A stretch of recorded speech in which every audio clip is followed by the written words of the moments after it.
surface area. Doesn't it make sense? More surface, more smell? Okay. Then you smell it again. You can head off wines more than 90% of the time by doing this. Now, I was hoping we'd go through this together with the first wine. So I'd like to see if you can hold off tasting it. Now, if you can't wait, of course you could sip away. I would have no problem with that. But I'll tell you, if you wait just on the first wine, and we go through it step by step, I guarantee you'll pick up some new insights on how to approach wines. Now, because we're going to talk about the physiology of tasting, the time between the sips is very important. So if you wait just on the first wine, I think you'll enjoy it more and you'll learn more, okay? Glass and take a big lungful. Now I'm sure you smell the wine, right? Now put it on the table, hold it at the bottom of the glass, and I want you to work it. Come on, agitate it. Don't be afraid to spill it. There's a lot of wine spilled on this table. Come on, kick it around there. That's it. Okay, smell it again. Stronger? Stronger. Okay, this is how you can head off bad wines. So it should always smell the same, only a little stronger, like this. Gotcha. If the wine quality had been compromised, perhaps by bad bottling, perhaps by cork failure, when you amplify the bouquet, more than 90% of the time it'll reveal the problem or the fault, and you'll go like this. What? It might be something really bad. They describe it as sweaty horse blanket. There's other problems. There's wet dog, there's Band-Aid, medicinal. But the most common problem, also the least noticeable, is corrugated cardboard or wet cardboard. These are all problems on wine. So if you're in a restaurant, you identify a bad wine, don't taste it. Let the waiter taste it. If you think the wine's bad, they're going to want to taste it anyway. In fact, on the next wine, I'll show you how quickly I clear wine in the restaurant for waiter. Now, the next thing I'm going to talk about here is what I'd like you to take home with you from this experience. Wine tasting, to me, is a 3-sip deal. It's flush, calibrate, judge. Or something more memorable would be sip, sip, sip, right? Now, your personal chemistry and the wine chemistry are quite different. Your body does not want to ingest alternative chemistries. Ethanol is an alternative chemistry. One of the few things your body reads that I know of is pH. So when you introduce radically different chemistry to your mouth, like alcohol, your taste buds close quickly. Because your body is trying to send you a message, right? What are you drinking here? This is why sometimes you might go to a party, they hand you your first wine of the day, you taste it and go, ew. Then 20 minutes later, you're like, where is the wine? I'm here to talk to you about why that happens. I want you to take up your glass, take a small sip of wine, delay the wine slightly, and then swallow it, please. Now, I think I've been with you for almost an hour now. In fact, I would hazard a guess this might be your first one of the day. It's my first one of the day. I bet it's getting you right back here. Do you feel it? That citrus component is clenching at the back of your jaws a little. Do you feel it stimulating saliva production? That's your body trying to dilute the alternative chemistry. So whenever the chemistry is so different that your body can't immediately identify it, your body's first natural reaction is to dilute and survive. It doesn't know what it is, so your body over-secretes. It's trying to balance the imbalance, which makes sense. This is why when the dentist hangs all that stuff in your mouth, he needs that little suction device. So what I'm saying to you here, pretty much, don't judge your wine by the first sip. Now for the second sip, I want you to put your etiquette aside for a moment. Once you get some wine in your mouth, I want you to move the wine around so it touches every single surface in your mouth. I'll tell you what, if you want to see how much this really does work, let's see if we can do it for 4 seconds, which can be challenging.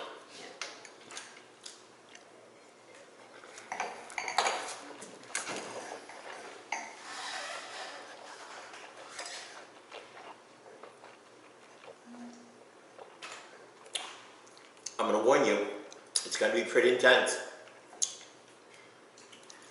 But I do appreciate your participation. Now, do you feel it? Yeah. I'm sure you feel it.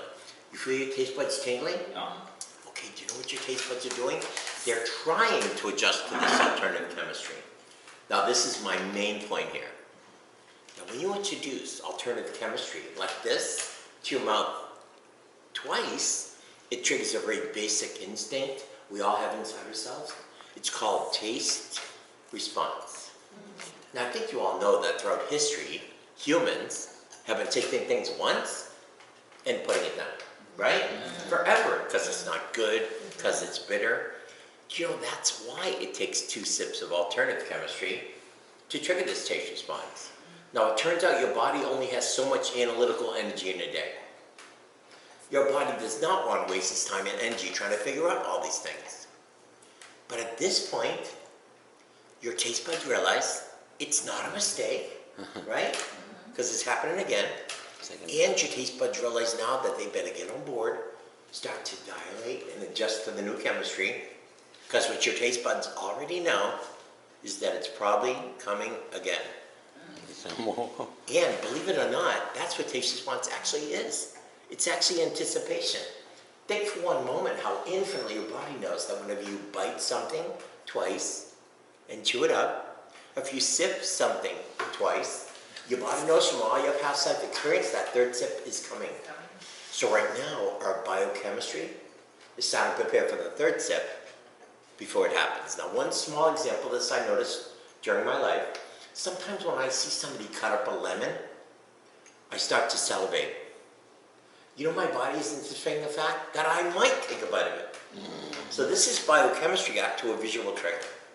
Now, I bet you all still feel your taste buds tingling a little. I don't think Socrates sipped the hemlock twice. I mean, when something's bad, I mean, normally you just put it down. Are you aware of how important your taste buds actually are to you? Do you know what their job is? It's to send you information on what you put in your mouth. I'm not sure there's anything more important than that. So now that I think you've adjusted more, I want you to take just a casual sip to see if you like it. Cheers. Cheers. Tuesday morning cheers.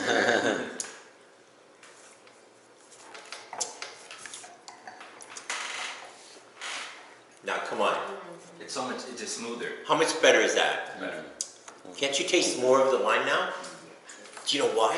It's because your body's done all these machinations trying to figure it out. Now, the first thing I want to say here, it's 3 or more sips, so help yourself. What's important to me is that in the future, going forward, in a couple of minutes, if you consciously take 3 sips of any wine anybody ever hands you, with 30 to 40 seconds between the sips, you can always make a clear judgment whether you like it. Of course, you may decide you don't like it. That's not wrong. You may have decided you liked it right away. It really takes 3 sips and more than 2 minutes to bridge the contrast between your personal chemistry and the wine chemistry. Do you like the wine? Yeah. First sip a little bitter. Third sip, better. Now, when I came up with this, I was working at a winery in Australia, in Napa Valley near Adelaide, and I had written up this little procedure in the lab. So in this procedure, I took the pH probe and I put it in my mouth.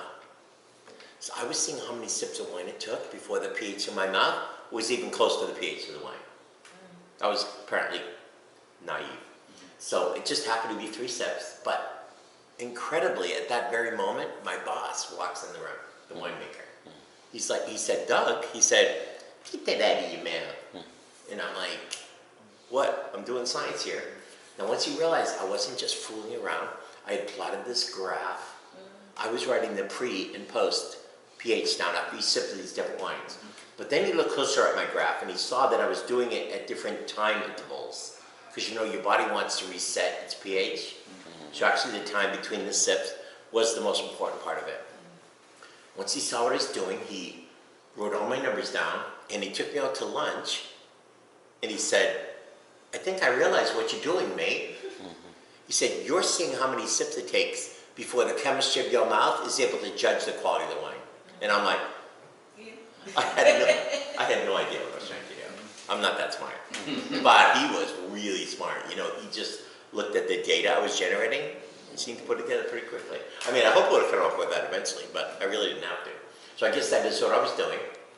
So in the future, if you apply this 3-sip approach, of course, I'm hoping you'll all enjoy your wine more. But if you would all share it with other people, I'd really appreciate it. I think it's very simple. And it works, right? Yeah. Now, if you're only sipping one wine, obviously there's no problem. I mean, you develop a relationship with the wine. But it's when you're going from wine to wine like this, or you might do another